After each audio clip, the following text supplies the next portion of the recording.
మహాగణాధిపతయే నమః. ఓం గురుభ్యో నమః. ఓం శ్రీమాత్రే నమః. మనం ఈరోజు జూలై మాసంలో గ్రహస్థితి ఎలా ఉంది, మరియు జూలై మాసంలో ప్రతి లగ్నము వారికి, మేషం నుంచి మీనం వరకు లగ్నం వారికి, లేదా రాశి తెలిస్తే రాశిని చూసుకోవచ్చు. మీరు రాశి కంటే లగ్నం ఎక్కువగా పనిచేస్తూ ఉంటుంది, కానీ ఏలినాడు శని ఇట్లాంటి వాటికి రాశి నుంచి చూసుకోవాలి. రైట్. ఇక జూలై మాసంలో అసలు గ్రహస్థితి ఎలా ఉంది అని చూసుకున్నట్లయితే, మనకి మీన రాశిలో శని, వృషభంలో శుక్రుడు, మిథునంలో రవి గురువులు కలిసి ఉంటూ 15వ తేదీ నుంచి ఆ యొక్క రవి కర్కాటకంలోకి మారుతున్నాడు. అదేవిధంగా బుధుడు కూడా మనకి కర్కాటకంలో ఉన్నాడు. కాకపోతే ఇక్కడ ఈ శుక్రుడు మాత్రం వృషభ రాశిలో 26వ తేదీ వరకు ఉంటాడు, దాని తర్వాత మారిపోతాడు.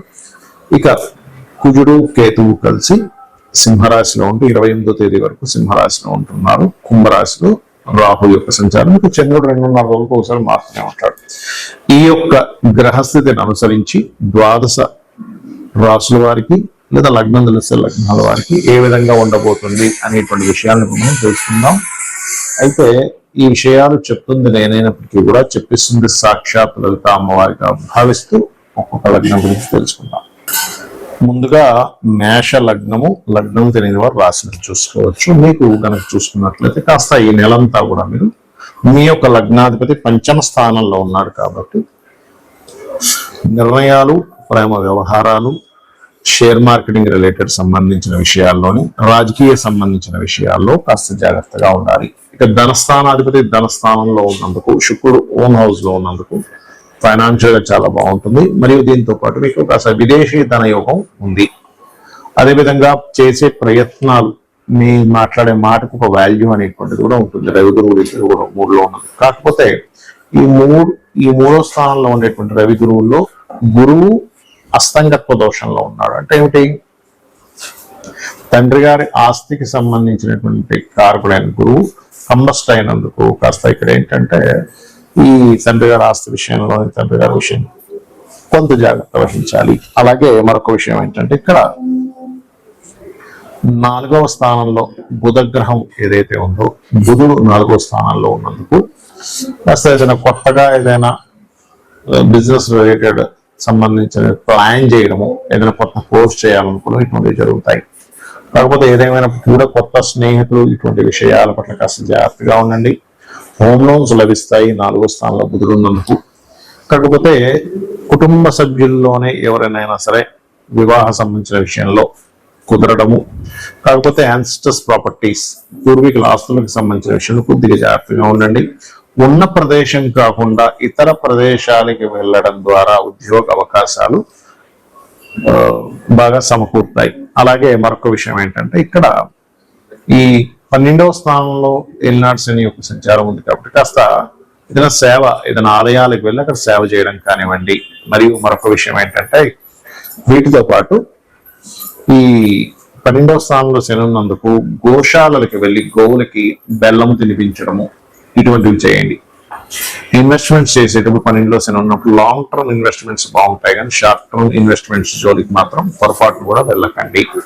ఇక మీరు నిత్యము చేయవలసిన దేవతారాధన సహజంగానే మేషం వారికి ఏంటంటే, పంచమ స్థానంలో కుజుడు కేతు ఉన్నందుకు సూర్యుని నిత్యము ఆరాధించాలి.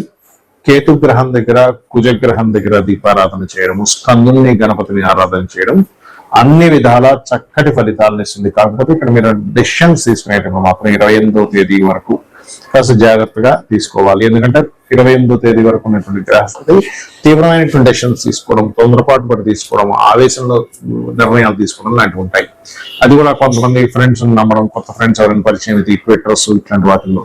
కాబట్టి మీరు కనుక ఈ రెమెడీ కనుక చేసుకున్నట్లయితే అన్ని విధాలా మీకు బాగుంటుంది. చాలా మంది 2 రకాల భయాలు ఎక్కువ పెంచుకుంటారు. ఒకటి ఏలినాడు శని, అర్ధాష్టమి శని, అష్టమ శని అనే శని ప్రభావం. రెండోది కాలసర్ప యోగం. ఇక్కడ ఒకటే గుర్తుపెట్టుకోండి, కాలసర్పము యోగం అనేటువంటిది ఏదైతుందో జన్మజాతకానికి అసలు అప్లై చేయకూడదు. అది కాలంలో జరిగే అంశాలు. ఇప్పుడు చూడండి, కాలసర్ప యోగంలో ఉన్నందుకే యుద్ధాలు కానివ్వండి, విమాన ప్రమాదాలు కానివ్వండి, ఇటువంటి వాహన సంబంధించిన ప్రమాదాలు కానివ్వండి, లేకపోతే మనకి మీరు గమనించినట్లయితే కొన్ని దేశాల మధ్యన కానివ్వండి, సునామీలు కానివ్వండి, కరోనా ఇట్లాంటివన్నీ కాలసర్ప యోగంలో వస్తాయి. అంటే కాలానికి, ఈ దేశానికి ఇలాగా చెప్పడానికి మాత్రమే. కేవలం సహజంగా ఉండే సర్పదోషాలు వాటికి కూడా పెద్దగా టెన్షన్ పడకుండా రావి చెట్టుకి ప్రదక్షిణం చేసుకోవడము, అక్కడ ఉండేటువంటి సర్పాల మీద పాలు లేనట్లయితే పసుపు నీళ్ళు వేయడం, లేదా సర్ప ప్రతిష్ఠ చేసుకోవడం ద్వారా ఖచ్చితంగా తొలగిపోతుంది. అంతగా భయం వేస్తుందండి, నాకు అలసిపోయి యోగం వల్ల ఆగిపోతున్నాను, మీకు ఇన్నర్ ఫీలింగ్ ఉంటే కాళహస్తికి వెళ్ళరండి. ఈశ్వరానుగ్రహం ఉంటే ఖచ్చితంగా ఏ దోషమైనా పోతుంది. ఇక ఏలినాడ్స్ అనే విషయంలో కూడా చాలా మందికి ఏంటంటే ఏలినాడ్స్ అని ఉంటే ఏమీ పనికిరాదు అనుకుంటారు. నేను చాలా వీడియోలో చెప్పాను, అయ్యా ఏలినాడ్స్ అనే సమయంలో సీఎంలు పిఎంలు అయిన వారు ఉన్నారు. నరేంద్ర మోడీ గారు కూడా ఏలినాడ్స్ లోనే పిఎం అయ్యారు, అర్ధాశ్రమ్స్లోనే కంటిన్యూ అయ్యారు. మోడీ గారి దగ్గర నుంచి మనకి చంద్రబాబు నాయుడు గారు, స్వర్గీయ ఎన్టీ రామారావు గారు, జగన్ గారు అందరూ కూడా ఏలినాడు శనిలోనే సీఎంలు పిఎంలు అయిన వాళ్ళు అని చెప్పి. కాబట్టి ఈ ఏలినాడు శని గురించి పెద్దగా మీరు భయపడకండి, కేవలం స్లో అవుతుంది. మనం దానికి కొంచెం ఎక్కువ పెట్టుకునేసరికి దీనివల్ల అవ్వట్లేదేమో అన్నదే మైండ్లో పెట్టుకొని తిరుగుతూ ఉంటాం. దీనికి ఏమీ లేదు, చక్కగా గోవుకి బెల్లం తినిపించడము, అదేవిధంగా కాస్త శ్రమించడం, ఎక్కువ నిద్రపోకుండా పోస్ట్ పోన్ చేయకుండా కింద వారిని, కింద స్థాయి వాళ్ళని గౌరవించడం చేస్తుంటే ఏలినాడు శని ప్రభావం తగ్గుతుంది. ఎందుకంటే కార్మికులకి కర్షకులకి కారకుడు. ప్రధానంగా మనం చూసుకోవాల్సింది ఏంటంటే మన జన్మజాతకంలో లగ్నము నుంచి 12 భావాలు ఎలా ఉన్నాయి చెక్ చేసుకోవాలి. ఎదగలేకపోతున్నాము, శరీర సౌఖ్యం లేదు, శారీరకంగా కష్టమే ఉంది కానీ సుఖం లేదంటే మీ లగ్నం ఎక్కడో పాడైందంటే మీ లగ్నాధిపతి ఎలా ఉన్నాడో చెక్ చేసుకోవాలి. ధనం రావట్లేదండి, ఎంత ప్రయత్నించినా ధనం విషయంలో చాలా ఇబ్బందిగా ఉంది అనుకునేప్పుడు మీ ధనాధిపతి ఎలా ఉన్నాడో చూడాలి. మీ ధనస్థానాధిపతి గనక పాపకర్తెరలో ఉంటే, అది ఏ పాపకర్తెరలో ఉందో దానికి సంబంధించిన రెమెడీ చేసుకుంటే, దానం ఇవ్వడము, గ్రహానికి దీపారాధన చేయడం ద్వారానూ పెరుగుతుంది.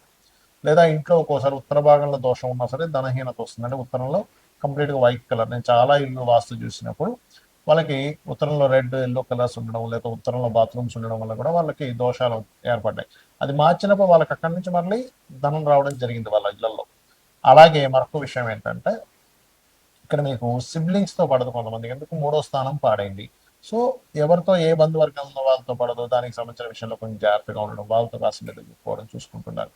అదేవిధంగా కొంతమంది ఫలానా చదువుతున్నామండి కానీ నాకు ఎందుకు ఆ చదువు కలిసి రాలేదంటారు. అంటే ఏమిటి, మీ ధనాధిపతి వేటి మూలంగా దానికి సంబంధించి చదవడం మంచిది. అంటే మీకు రవితో ఉన్నాడు, అప్పుడు ఏంటి, మీరు మెడికల్ రంగాలు, చంద్రుడితో ఉన్నాడు ఫుడ్ రిలేటెడ్ లేదా ట్రాన్స్పోర్టింగ్ రిలేటెడ్, గురువుతో ఉన్నాడు టీచింగ్, బుధుడితో ఉన్నాడు బిజినెస్ మార్కెటింగ్, ఇట్లా ఒక్కొక్కటి. శుక్రుడితో ఉన్నాడు అందానికి సంబంధించిన, రాహుకేతువులతో ఉన్నాడు ఫార్మా లేకపోతే ఫ్యాషన్, మన ఈ యొక్క సాఫ్ట్వేర్ రిలేటెడ్ సంబంధించినటువంటి, ఇట్లా ఒక్కొక్క గ్రహం దేంతో కలిసి ఉన్నాడు, శాటన్తో ఉన్నాడు, ఆయిల్స్ లేకపోతే పురాతన సంబంధించి ఇట్లాంటివన్నీ కూడా. అలా ఏంటంటే అసలు మనకి ఎప్పుడు సరైనటువంటి యోగం ఉంది, ఇన్వెస్ట్మెంట్ చేయడానికి సరైన సమయం ఏమిటి అనేది ఆస్ట్రాలజీలో తెలుస్తుంది. చాలా మంది ఇన్వెస్ట్మెంట్ రాంగ్ టైంలో ఇన్వెస్ట్మెంట్ చేసి ఇబ్బంది పడ్డ వాళ్ళని చాలా మంది చూస్తారు. రైట్ టైం ఇన్వెస్ట్మెంట్ చేయించిన తర్వాత వాళ్ళు అద్భుతంగా వెళ్ళిన స్టేజెస్ నేను చాలా చూశాను. కాబట్టి ఏంటి, ఇన్వెస్ట్మెంట్ ఎప్పుడు చూడాలి, ఇన్వెస్ట్మెంట్ ఎప్పుడు చేయాలి. రాంగ్ టైం ఇన్వెస్ట్మెంట్, రాంగ్ టైంలో మ్యారేజ్ చేసుకోవడం వల్ల కూడా ఇబ్బంది వస్తూ ఉంటుంది. రాంగ్ టైంలో మనము గృహ నిర్మాణం ప్రారంభిస్తాం, అది ఆ సంవత్సరం కరెక్ట్ కదా, అలాంటి నెక్స్ట్ ఇయర్ చేసుకోవడం, లేదా ఒక 3 నెలల తర్వాత ఉంటుంది. అలా ప్రతిదీ కూడా ఇన్వెస్ట్మెంట్ దగ్గర నుంచి, విదేశాలు వెళ్ళడం దగ్గర నుంచి, గృహ నిర్మాణం దగ్గర నుంచి, అదేవిధంగా వివాహం చేసుకోవడం దగ్గర నుంచి అన్నీ కూడా మన జ్యోతిష్ శాస్త్రంలో ఫలానా టైం ఈజ్ పర్ఫెక్ట్, మహాదశ అంతర్దశ కరెక్ట్గా యోగిస్తుంది ఇక్కడ, లేదా గోచారం యోగిస్తుంది. ఈ రెండిట్లో ఏది యోగించకపోయినా ఆ టైంలో మనం ఆ యొక్క శుభకార్యాలు కానీ, మనకి లైఫ్లో పనికొచ్చేటువంటిది కానీ, లాభం వచ్చేటువంటిది చేయడం వల్ల ఎటువంటి లాభము ఉండదు, గుర్తుపెట్టుకోండి. ఇక మీరు చేయవలసినటువంటి దేవతా ఆరాధన ఏమిటి అని చెప్పి చూసుకున్నట్లయితే, ముఖ్యంగా మీరు చేయవలసినటువంటి దేవతారాధన, ఎవరైనా సరే మీ పంచమాధిపతి నీకు రుణ రోగ శత్రుత్వాలను తగ్గిస్తుంది పంచమాధిపతి ఆరాధన చేసినట్లయితే. లేదు, రోజు ఉదయం సాయంత్రం లలితా అమ్మవారిని నమ్ముకోండి, లలితా సహస్రనామాలు లేదా మీ ఇష్టదైవాన్ని ఎవరినైనా సరే ఉదయం సాయంత్రం పూజ చేయండి. ఖచ్చితంగా మీకు ఎటువంటి గ్రహస్థితి ఉన్నా, ఆ గ్రహస్థితి కూడా మనం పూర్వజన్మల్లో చేసుకున్న కర్మ వల్ల వస్తుంది. కాబట్టి ఎటువంటి గ్రహస్థితి ఉన్నా సరే ఆ అమ్మవారు తొలగిస్తుంది, మీకు ఆనందదాయకమైనటువంటి జీవితాన్ని అందిస్తుంది, అందించాలని మనస్ఫూర్తి కోరుకుంటూ శ్రీమాత్రే నమః.